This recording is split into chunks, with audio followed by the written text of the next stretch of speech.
says we're live. So this is a live session for paying members of the VIP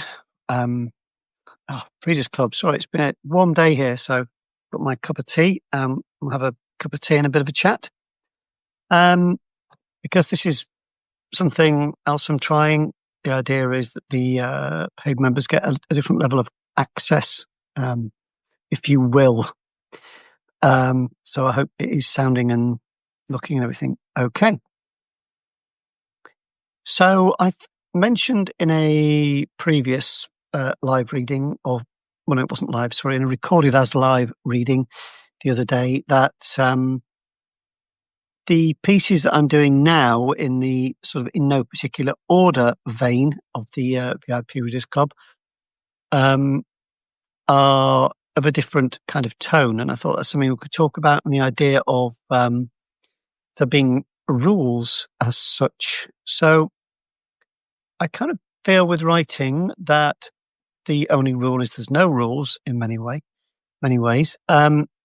And if you look at, literary fiction, you'll find people who eschew things like speech marks and dialogue tags or reporting clauses, as I prefer to call them, and various features of grammar and punctuation and style that would normally be considered standard.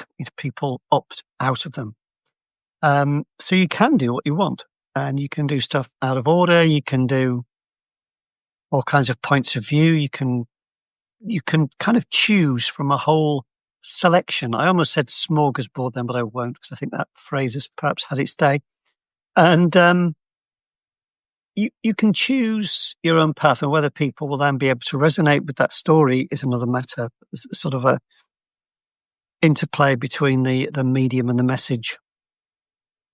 So the two kind of work when they mesh together, really, when the method of telling the story works with the nature of the story, or the piece, I should say.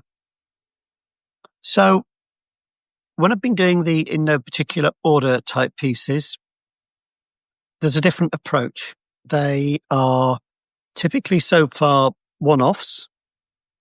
The tone is more kind of personal, less formal, and a bit freer and easier, and it doesn't have to follow a storyline. It does kind of have a structure if it's going to work well. So what I mean by that is most kinds of writing, and you'll find this with anything really, even say an email that you'd be writing at work.